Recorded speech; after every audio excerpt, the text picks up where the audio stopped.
Hey everyone, Joe Waxman here, the mediocre astrologer. Man, he's okay. What's up, guys? Hope you're doing well. In this video, I want to look at a family tragedy that happened in my family when my brother was hit by a train and killed when I was 10. He was 12. So what do I want to do? What I want to do is look at my chart, my sister's chart, who's 2 years younger than me, my mother, and my father's chart. And we're going to use some advanced techniques to try and figure out how to see this through astrology. All right, let's get started. Guys, before I begin, don't forget to hit that like button, subscribe if you haven't already. Book a reading with me, macrogoldmachine@yahoo.com. All right, let's get into it.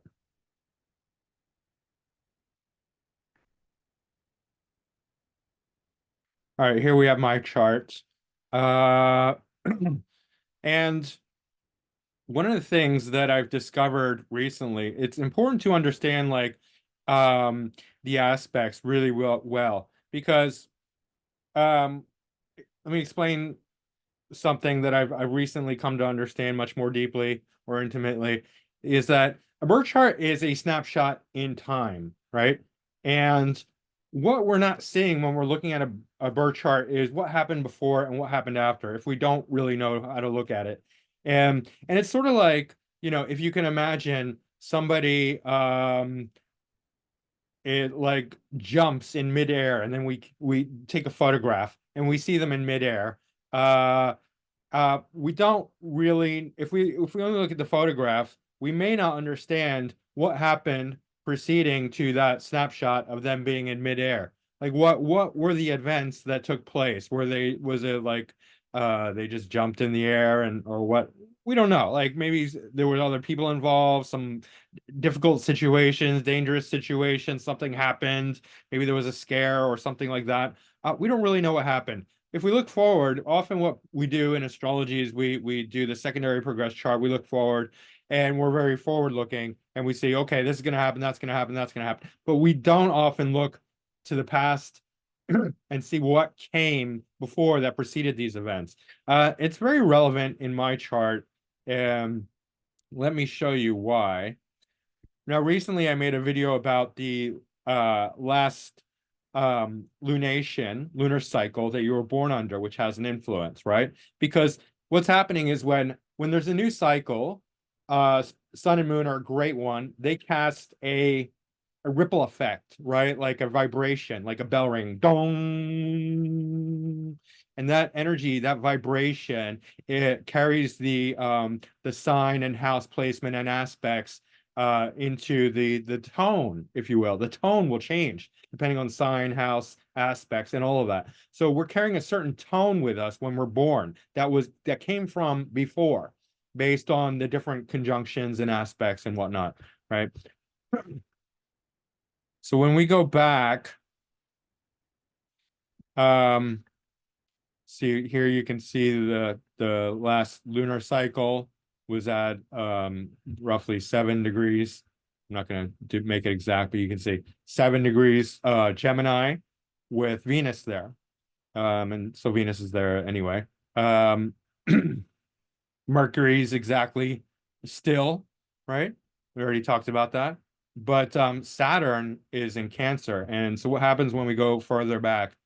We can see this malefic Mars Saturn conjunction actually happened in Cancer, where both Mars and Saturn are in detriment, or rather, Mars is debilitated, opposite its exaltation. Saturn is in detriment, and these are both malefics, right? There's a day chart.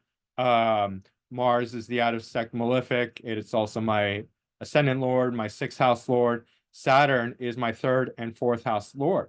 So something we could say that okay, my Mars and Saturn is carrying a vibration of something tragic, quite tragic, because they're both in very poor dignity. They're both malefics, right? Saturn is something very structural. Mars is something very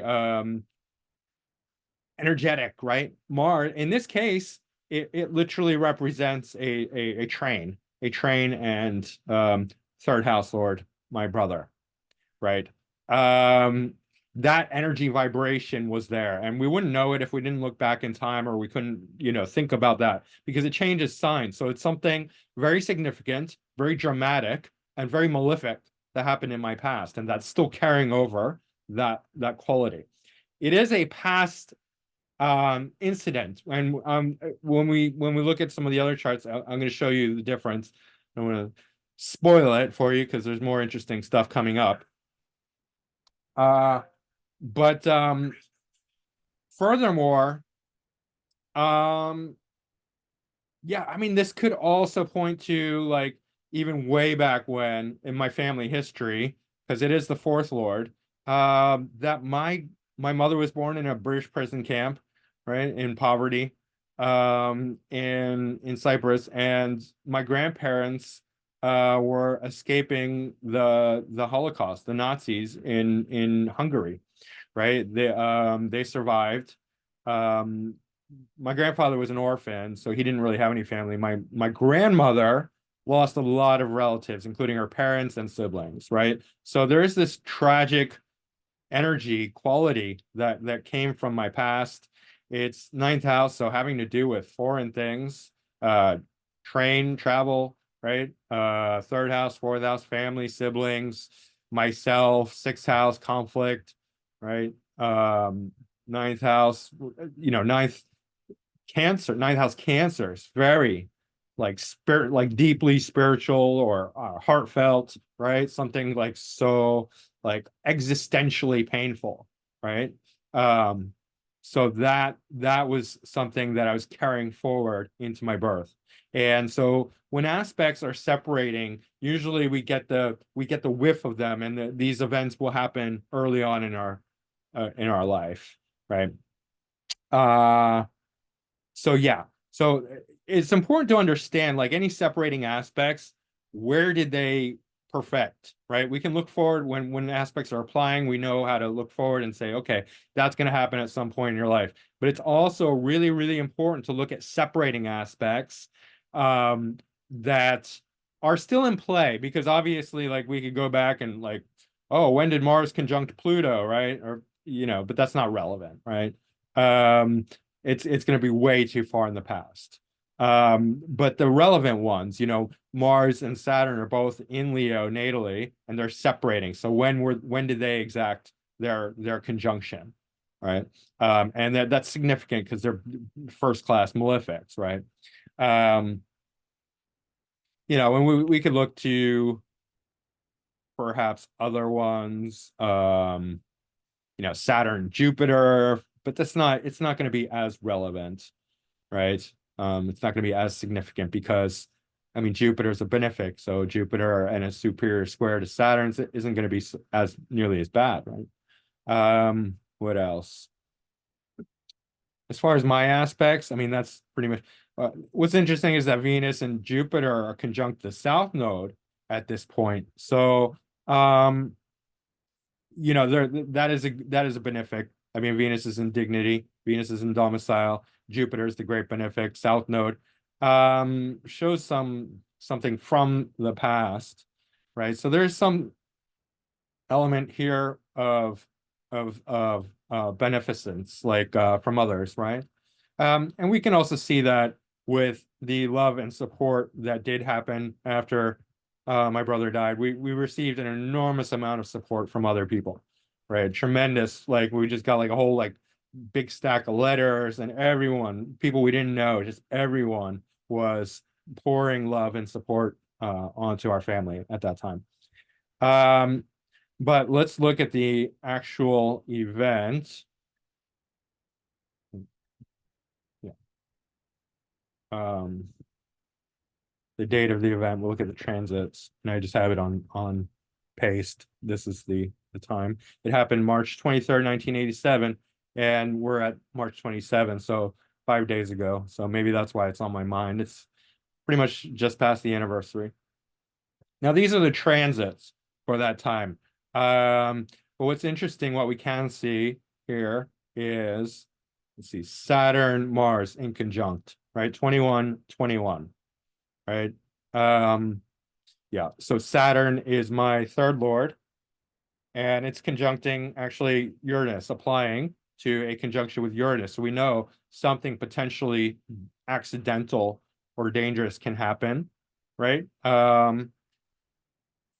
Especially being that Mars is in play here.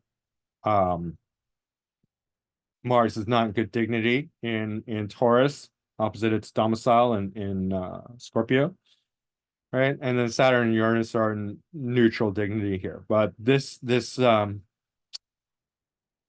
dangerous aspect. Um, Sun's exalted, applying to a conjunction with Jupiter in Aries. You can see that it's in proximity to the nodes, so an eclipse is nearby. You can look at that.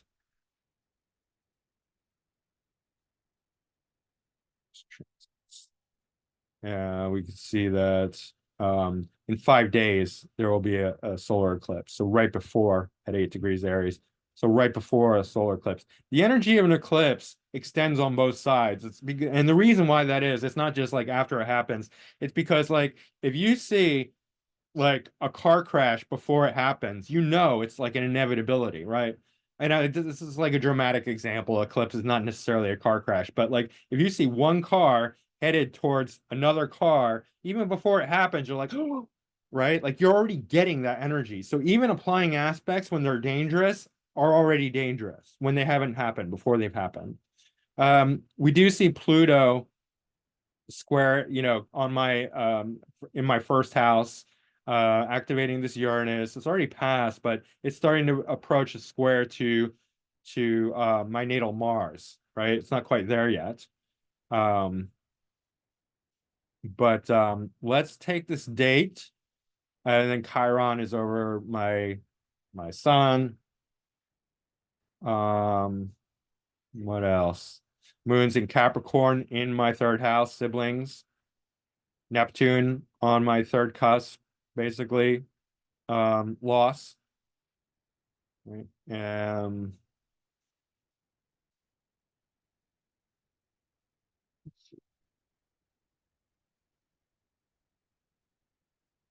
Think I think that's pretty much it for Ceres seems to be making a sesqui-square to my Mars. Ceres is also a malefic. It's about loss. But let's look at the secondary progressions at this time. That's another thing you can do. You can take the transit date, then you can take the secondary progression of that date. So all right, so a couple things here. If we look, one thing we can do is we can look at this synastry chart, make sure that it's reading both my natal compared to the secondary progression. We can look at the most exact aspects at that time, and then we see that North Node is squaring natal Mars at 0 degrees, so it's super duper tight. And that's very significant, right? Because let's look at that. So that means this natal square between North Node and Mars is really being activated. It's not actually because the secondary progressed Mars moves ahead, but between the two, the synastry between the secondary progressed North Node is exact to the natal Mars square, right? And so that is significant. The secondary progressed ascendant has also moved to conjunct the North Node by 1 degree. Well, it's right over the natal North Node. And that is also part of the square aspect. But you can see this is being activated. And what else? Sun is actually Cazimi Venus. And that also points to sort of the outpouring of love and support that I had at that time. Sun Cazimi Venus can indicate a love affair, but just general like beneficence, right? when it happens somewhere in your chart and to some degree. Um, yeah, and there was great support at that time. Mercury was in Gemini, so that seems to be helpful. Um,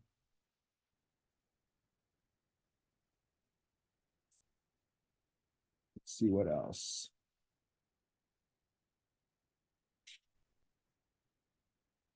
That may be it because uh Moon Jupiter trine. So there was a lot of support despite the very difficult aspects um that we experienced. Ceres is semi-sextile the sun, the natal sun. Anyway, let's keep moving. I said Ceres and then Siri on my phone popped up. It's always listening, you know. It's crazy. All right, so that's my chart, but let's look at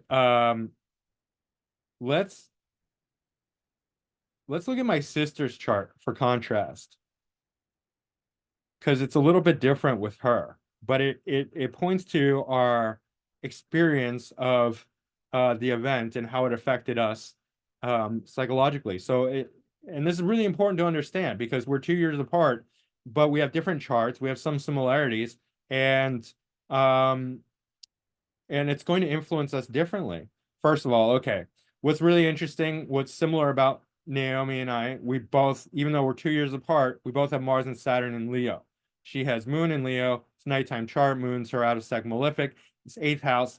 This is difficult, extremely difficult. She's Capricorn rising. Saturn is her ascendant lord. Saturn is the out of sec malefic.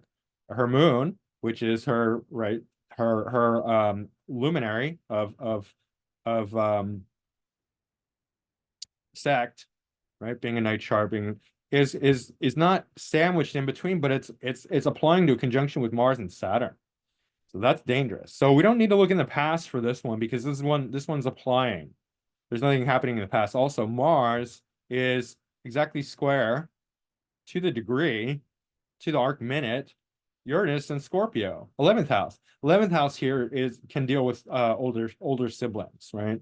You see Jupiter is actually at a separating square with the nodes, and that is also third house. So a lot having to do with third house, but Jupiter is in good dignity.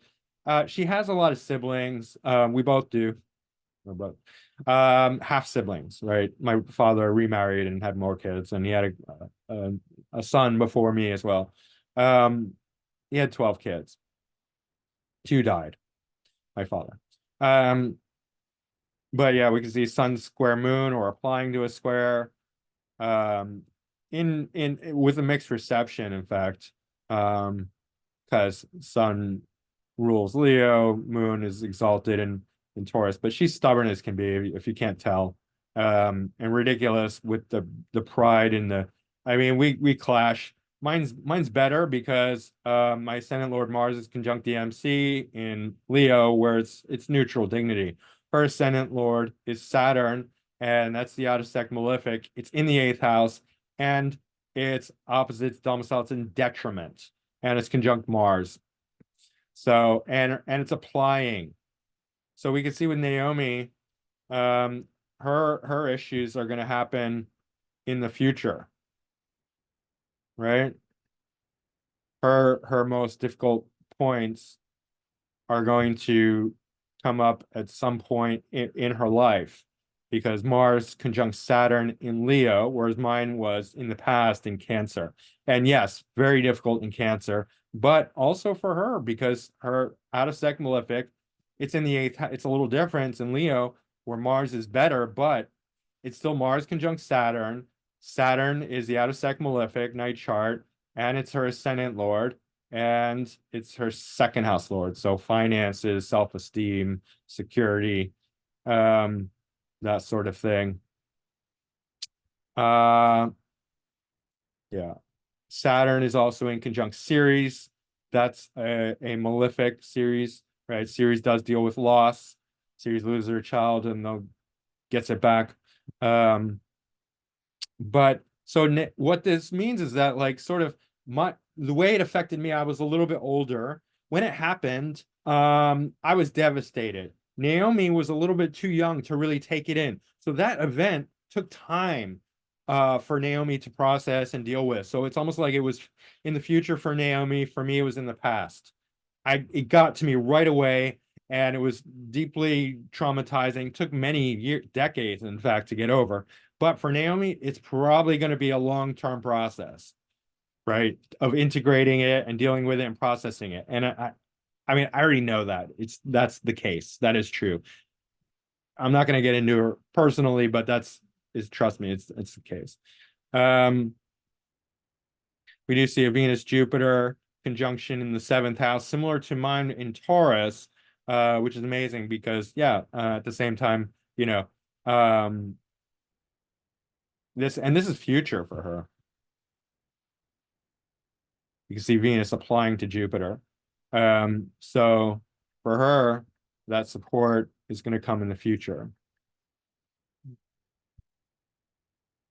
There we go. 8 degrees Cancer. Um, but let's look at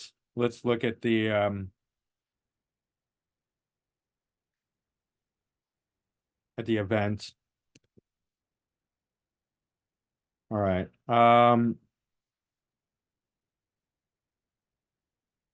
Let's see. Jupiter's the third lord. There's Jupiter. So we see that the Saturn Uranus conjunction is happening in her 12th house. So when it happened, yeah, it was hidden for her, right? Um, Mars is actually right over her sun, but like the 12th house is hidden, it's subconscious. Like she didn't get it. Like I was freaking out, Naomi was fine because she was too young, right? It's not her fault, right? But it is what it is. Moon is in Capricorn, so it's in detriment, and it's conjunct Ceres, which is also in conjunct her Saturn, right, by 1 degree. So we can see that that's an issue. Neptune in the first, Neptune and Ceres right in the first, so loss, both indicating loss. Um, yeah, Mars in the fifth with her sun. She works with kids, by the way, sun in the fifth house. And not with sex, like they say, and it's because fifth house is not pretty much not sex. Entertainment, it is. Jupiter, Mercury. Okay. See this Pluto is in Scorpio, applying to a conjunction with Uranus, natal Uranus. So activating that pretty much. 11th house can mean older sibling, older brother. But let's look at the secondary progressed at that time.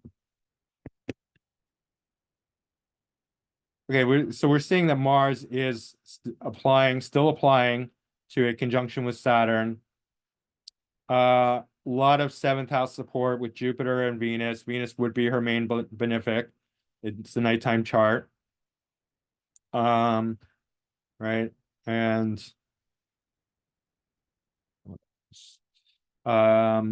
it's pretty much full moon cycle for her. This, by the late degree of the sun, I could tell that the lunation that she was born under was in Taurus. And she was approaching her first square, flying. But this is full moon, so it's interesting. Sun had just moved into Gemini, sixth house. But at this time, it was like this conjunction is still applying. The damage hadn't really been done at that point. It's sort of like waiting for her to process. Too young, right? It's full moon. It's not really that bad. We do see this series in conjunct is pretty strong in her chart, and moon in the 12th whole sign house. So we could go farther looking at solar returns and um, um, perfection years, but I want to I don't want to get too elaborate. I just want to look at this, some of these things, like what I'm doing. The secondary progressed in the past as well as um the future. Now we go to my mom, and what we're going to see is some really interesting family dynamics that are repeating, right? Saturn and Leo. Oh, Pluto and Leo this time, right? Um, Moon in Leo, right? My Naomi, and so it's similar. So it's Naomi had Saturn and Mars and Moon in Leo. My mom has Moon exactly conjunct Pluto and Saturn and Leo. And then her mom was a terror on her, right? Used to hit her, beat her. Moon, Pluto, right? And then Saturn. Um, and very, very restricted when she was growing up. Um, my mom to Naomi was also very, very conservative, very different with me, right? Than I am with her. It's really interesting because my moon's in Virgo. I take care of my mom. Naomi doesn't. But when they were growing up, my mom was very restrictive of Naomi. So I know I'm spilling some family secrets, but it's okay. Nobody's going to mind. Um, we can see also Saturn semi-square Uranus, right? And so there's an event that's going to definitely take place that is accidental and quite devastating. Saturn is ruling her fifth house, which is her kids, right? Fourth house, family, fifth house, kids. Ascendant Lord Venus and Scorpio in the fourth. So being at home, houses, that's really important to her, just as an A side. Incidentally, she studied spirituality, South Node Jupiter, but she never really managed to she did teach for a little while, but she never became like a sort of spiritual teacher, almost. And if you actually look um how that goes, Jupiter quickly goes retrograde. And so the nodes um are separating. The Jupiter and the node. Oh wait, I was going backwards. But it's the same. Sorry.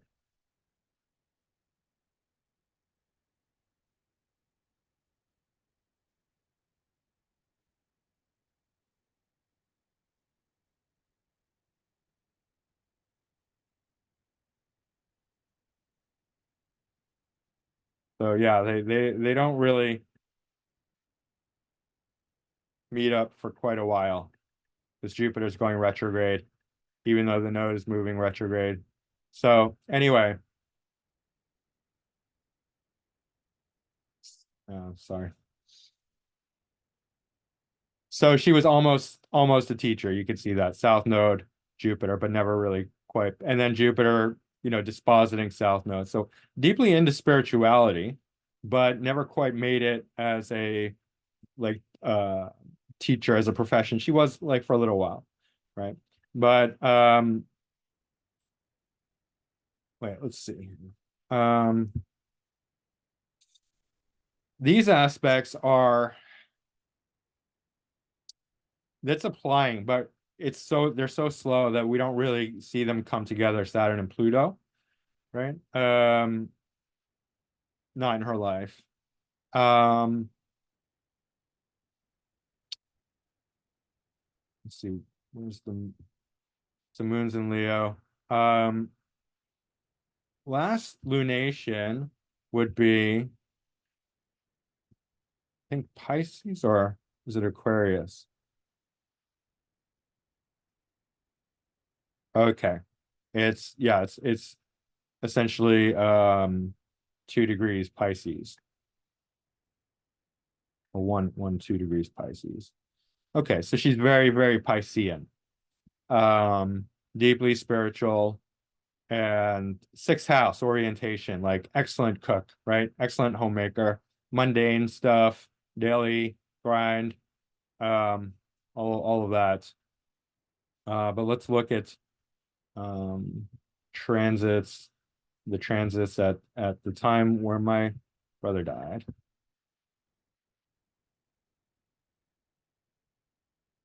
And just in her natal chart, you could see like, okay, there's Saturn's applying to Pluto, uh, even if it's not going to hit, that there's some issue, especially around children, right? It's not going to hit exact, but they're still there. And then Saturn, also fifth ruler, and then Uranus, also co-ruler of the fifth, bringing the same vibration, semi-sextile, right? Um, okay, so here's the transits at that time. We see Mars, Saturn in conjunct Saturn, Uranus. So these are the same transits, obviously. Moon in Capricorn, fourth house, right? Venus in Aquarius in the fifth house, Mars in the eighth. So this is a nighttime chart. Saturn is the out of sec malefic, so which is ruling the fifth. In the third, Uranus. Um, I don't know if the third house is relevant, but short distance travel, maybe. Anyway, we can see these are the transits. Now let's look at the progressions.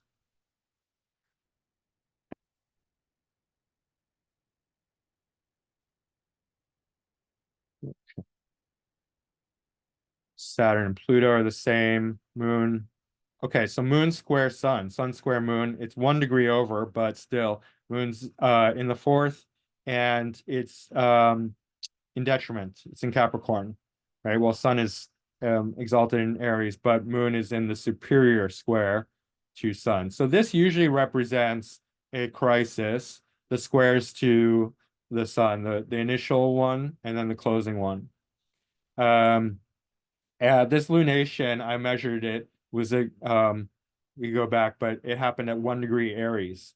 So this is seventh house Aries lunation cycle, where Mars is currently activating that degree in domicile Mars in Aries. Um, so that's interesting. The next one will meet up in at 0 degrees Taurus, or 1 degree Taurus, something like that, early Taurus. But you can see Venus is exalted in Pisces here. Mercury's still in Pisces. Mars is exactly conjunct Ceres, which Ceres represents a mother who loses a child. And that's at the degree of the lunation. So that's a sensitive point. We can see it's somewhat opposite Neptune. What else? I mean, she has two kids who survived. So it's not like it was all her kids died. So it's not, you're not going to see like the same, um, marker as if like somebody all their kids were lost, right? But let's see. We can go here and um see the tightest aspects.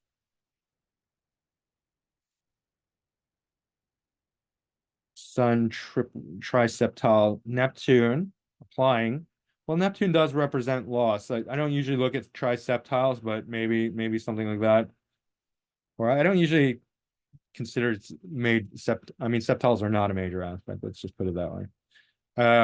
So Chiron is in conjunct the nodes, semi-sextile and in conjunct the nodes. That might be something. Pluto square Vesta, Moon square Vesta. Um,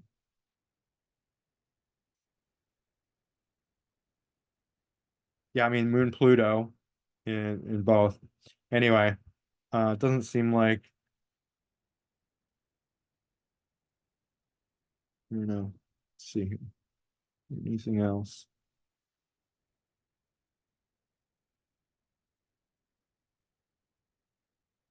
Yeah, I'd say that like the main difficult aspect is the Saturn Pluto conjunction with the moon.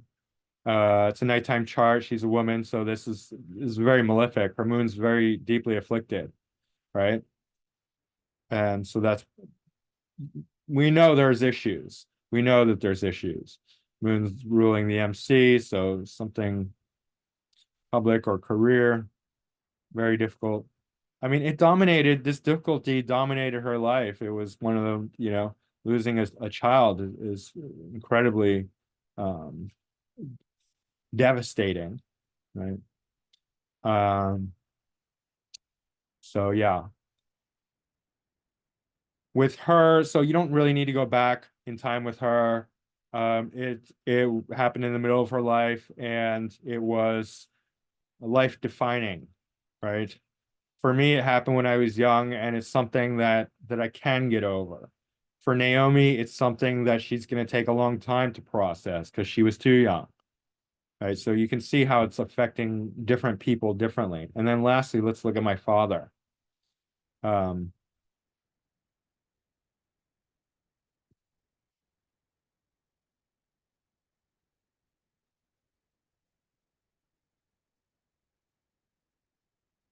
So my father, okay, Ascendant Lord, Ascendant Cancer, Ascendant Lord Moon in detriment, but exactly conjunct the descendant in Capricorn. And so like you might be like, oh, well, yeah, okay, he was like bad to people or he had bad relationships. I mean, this is him. And this pretty much explains his um untimely death, or at least can explain it, one of the things. But one of the things about planets in poor dignity is that they're losing energy. So they can go one of two ways. One way is like hurting people, taking advantage, right? In the seventh house, like mean, cold, hard moon. And there was that element. Like he was neglectful, he was not very warm or friendly or open-hearted, right? Generally speaking, more so as he got older, but very distant. I could be like within walking distance living from him and not seeing him for months at a time just because that's the way he was, like, right? Not that friendly. But he wasn't irresponsible. I mean, like if you brought it to his attention, he'd probably make time for you. It wasn't malice, it was just sort of neglect and cold-heartedness. Anyway, um, or lack of expression. I don't want to say cold-heartedness. I know he was very loving, but he didn't express it well. Let's put it that way. But he was a macrobiotic counselor, a teacher, counselor. One thing you can see is this moon is applying to Jupiter, right? And so it worked. Jupiter's the teacher. Jupiter's the guru. So he was a teacher. He was a teacher most of his life, and that's pretty close. And then a very abstract, right? Eighth whole sign house, secretive, some kind of occultic, deep knowledge, deep spirituality, deep awareness, right? And that's further backed up by this Mercury in Gemini at the 15 degrees and Uranus in Gemini, both in the 12th house, right? So some very, very kind of esoteric, brilliant kind of thinking he had because he could tap into, and he was also very intuitive as well. I don't want to say outright psychic, but very intuitive. He had strong intuition, right? Venus and Jupiter are trine. Um, Neither dignifying the other sign, but still it's a good good relationship there. Um, Venus ruling 11th house community and uh fourth whole sign house. Um, so he had early success.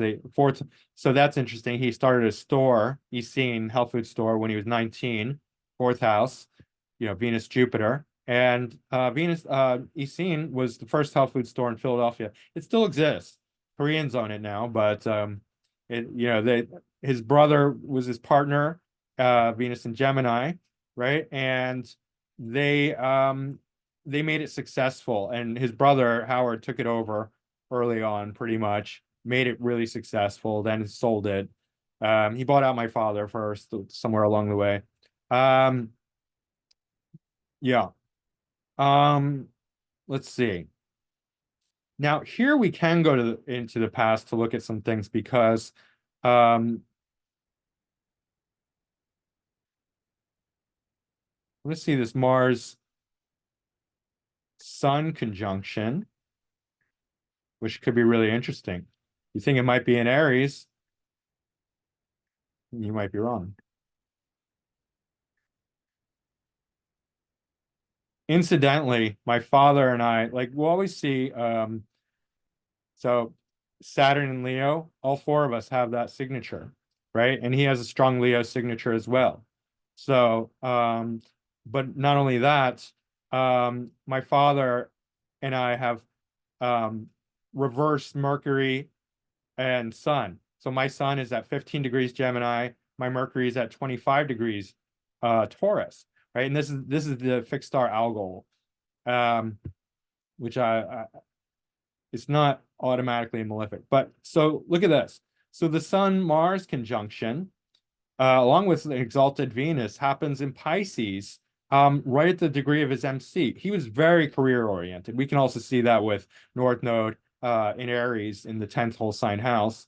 But the MC, trying the sign of the ascendant, ninth house, Pisces, is deeply spiritual. His career path was spiritually oriented, and it would be a great loss to not understand that, not recognize that in the chart, that this is where this conjunction was coming from, right? Mars is ruling the 10th whole sign house and dispositing the North Node. So Mars is very important for him. It's also ruling fifth house, so his kids. Venus is here to support, to dignify this conjunction.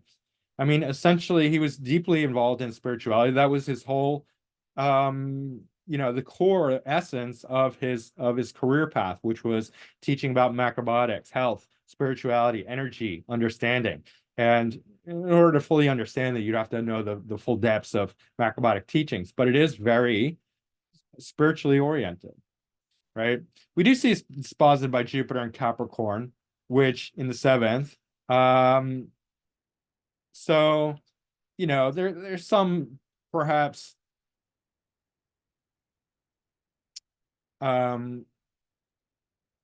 immature roots to it, or not quite developed, but still you could see the relative strength of his, where the origin came from of this this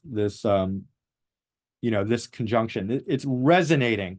It casts a note. It's like hitting a bell, and that note is resonating throughout his life, because it's a long resonance, and it's far away from that, but that's where it started, right? So if you see important um conjunctions or whatnot, then it quickly moves into Aries, where Mars in domicile, Sun's exalted, and then we can look for the Venus conjunction just to see how it happened. Okay, that happened around 9 degrees of Aries, right? Mars, Venus, and Mercury and Sun, North Node. So very strong 10th house, 10th whole sign house influence there. A lot of passion here, right? And he was very publicly passionate. I mean, his whole life was about the public, basically. Besides the beginning part that was about a store, brick and mortar, South Node, fourth house, right?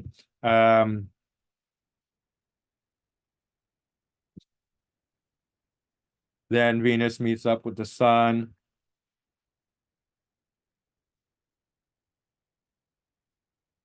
So this is all in his past. It actually conjuncts Mercury first, and then Mercury Cazimi the Sun, and then Venus Cazimi with the node. And so where's the moon at this point? There was a full moon eclipse. Might as well look at that. Yep. So that was South Node moon. Neptune's in there.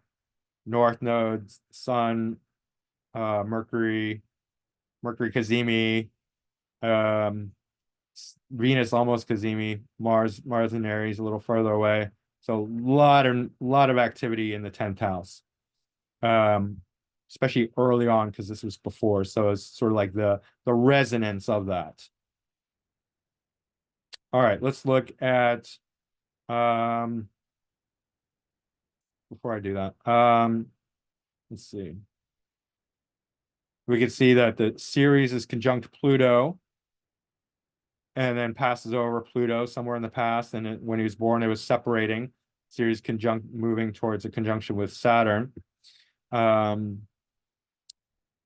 Mars is the out of sec malefic, so that's also important to understand.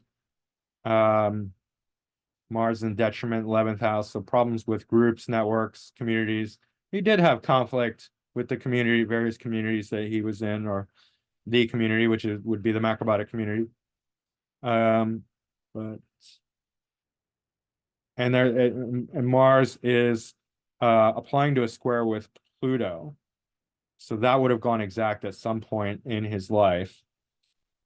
A lot of conflict and issues around finances and security. Let's look at the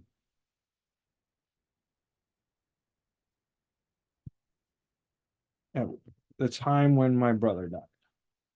So he had obviously had 12 kids. So a lot of it's, it's going to be mixed, right? Because different things happen at different times. A lot of most of his kids lived, right? But he does have Pluto in Scorpio in the 5th house. So that's one indicator. We do have the Mars, Saturn, Uranus, Mars, Saturn in conjunct. So the 6th house. And Mars is applying to a conjunction with his natal sun. What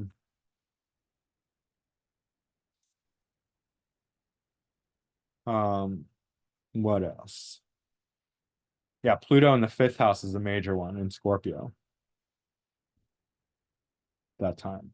Chiron conjunct is Mercury. But let's look at the secondary progressions, because the transits are always the same. I mean, the same date is just the houses are different. So we don't need to dwell on that. But let's see how it lines up. All right, secondary progression. So moon is almost directly over the sun. So that's interesting, but where's the sun? So he's closing up a phase, a lunar phase, right? This one would have been in Gemini. The last lunar phase would have been in Gemini. It's about to go into Cancer, lunar cycle, if you will, right?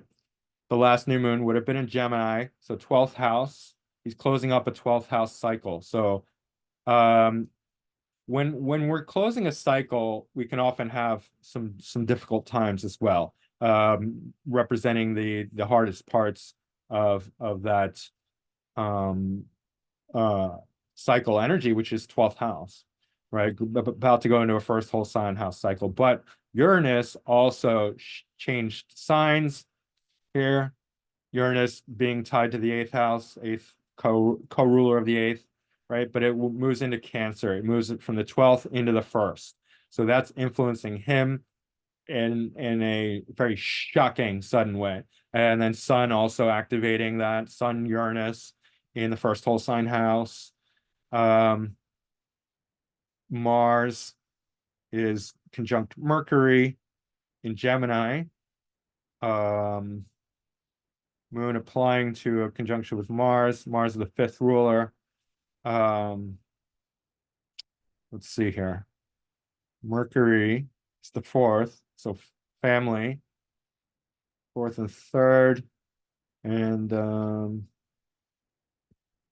the 12th lord. So we can see probably significance about that. It looks, tying the 5th house with the 12th house lord. And then, but I think the most significant is this closing. So the closing, balsamic moon, moon over the sun, activating the sun, but then the sun and Saturn ingressing into Cancer.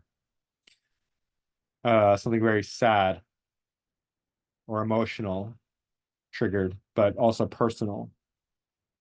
Let's see here.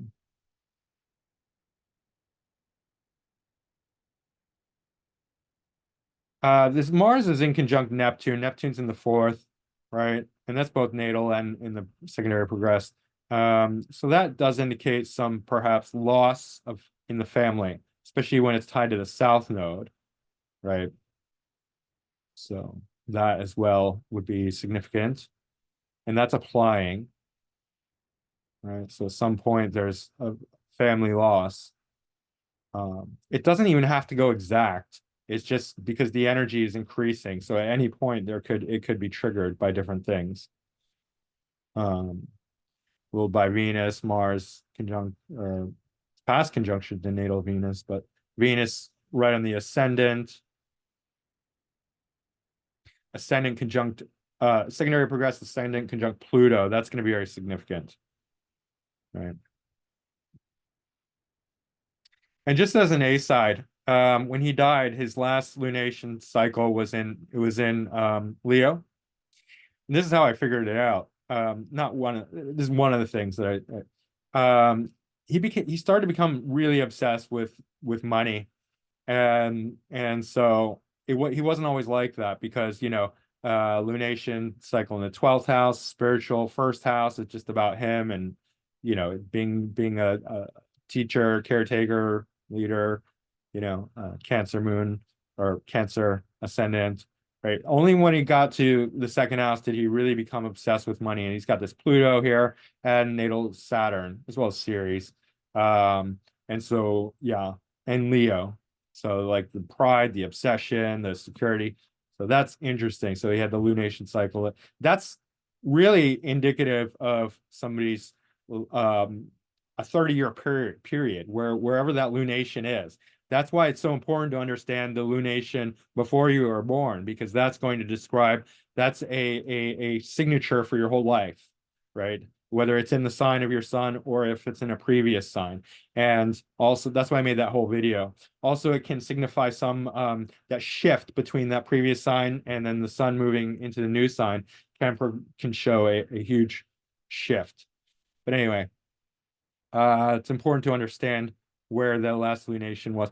Obviously, we don't need to go back before he was born to the last lunation because we know it was in Taurus because of the late degree.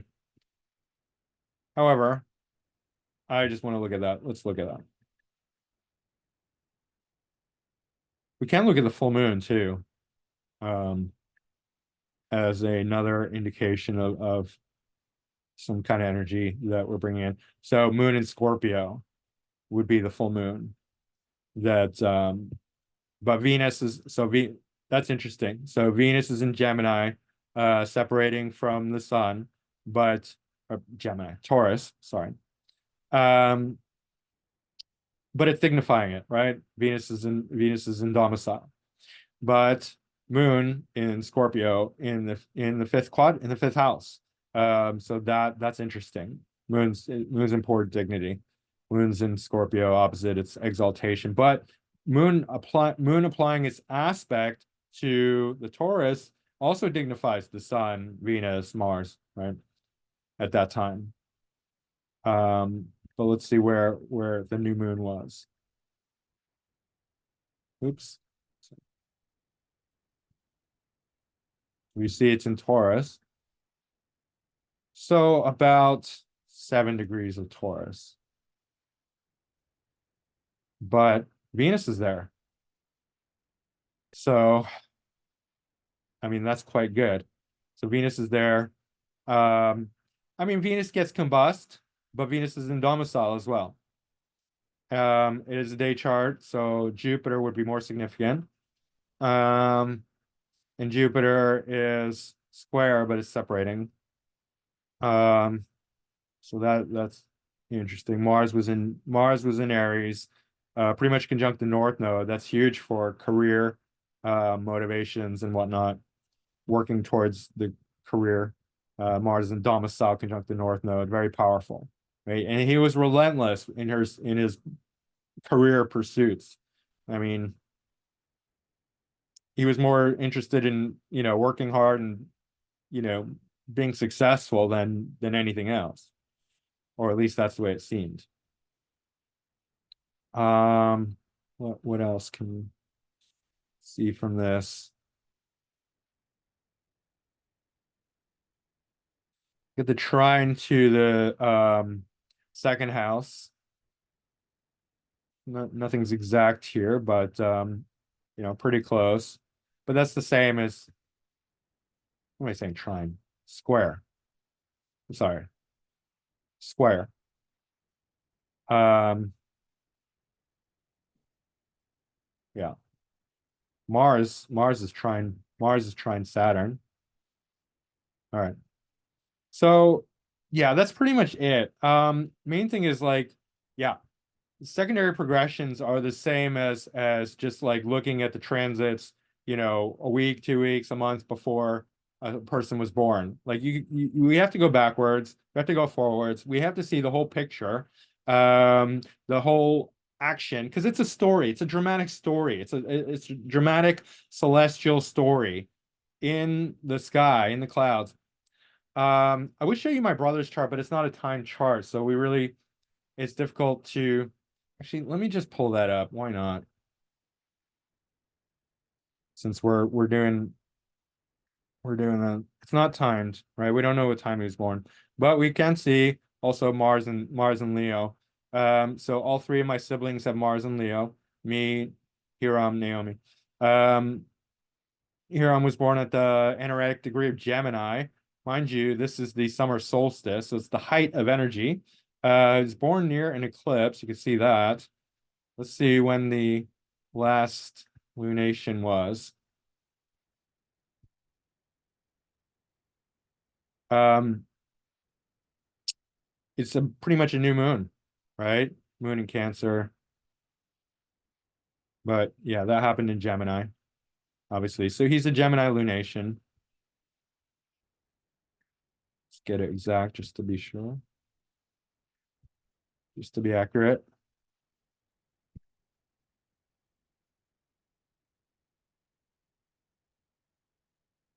So 28 degrees, Gemini, eclipse. So his last lunation was an eclipse, new moon eclipse in Gemini. So that's relevant. That's very important. We don't know if it's day or night. Like I don't my mom didn't remember. Um Chiron is exactly opposite Uranus. Jupiter's in Pisces, conjunct Ceres. Um Mars and Leo. But we can see that Moon goes over Saturn. Saturn's in Cancer, right? So somewhere before he was born, there was something malevolent that occurred, right? Because even though Moon's in Cancer, Saturn is malefic. We don't know what house it rules. It's conjunct its Mercury. Venus is in domicile. That's quite good. But something with the Moon and Saturn is not good. Also, we could see Sun Saturn at some point, not in the not too distant future, which also, especially if this is a night chart, um, then oops. Yeah, we can see that the moon passes over Saturn. But let's look at the sun moving across Saturn.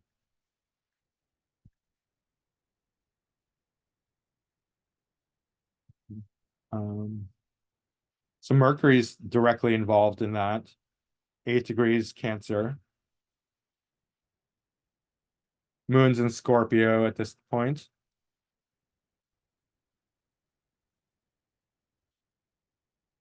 Pluto's, no, we don't know what house. I was going to say in the first. That doesn't really add up. Venus and Gemini. Okay. So let's look at the accident.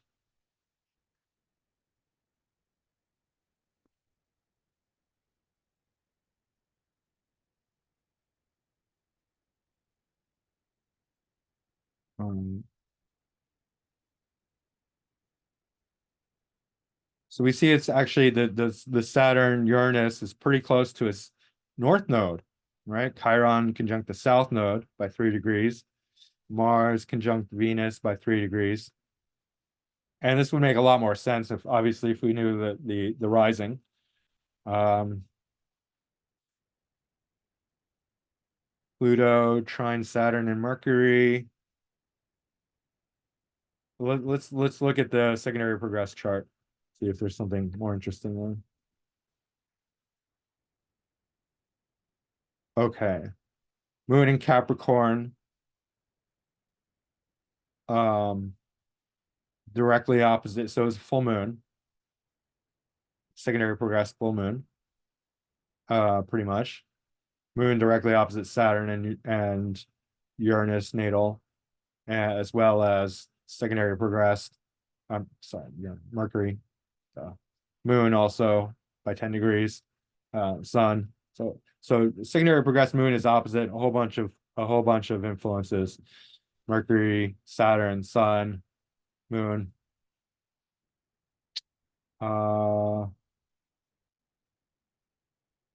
What else can we see by this? Ceres Jupiter, I suppose. Yeah, without knowing the rising sign, it's difficult to sort of figure out what exactly is happening. But full moon, secondary progressed full moon within 2 degrees. So anyway, yeah. So I think like the main thing that we would hone in on is that the sun is applying to a conjunction with Saturn in Cancer, and that's going to be very dangerous. So yeah. All right. I think that's it. I hope you found this interesting. If you did, hit the like button, please. Subscribe if you haven't already. Book a reading with me. Definitely need the support. Macrogoldmachine@yahoo.com is my email address. And just to summarize, guys, I think I already did, but like, yeah, we have to look back, we have to look forward, we have to see the whole dramatic picture, the whole dramatic movie of our life. You know, what came before, what came after, what's still resonating. I think I demonstrated that. What's still resonating? If there's important conjunction that's separating, see where it went exact, and that's going to be really important, especially if it's in a different sign.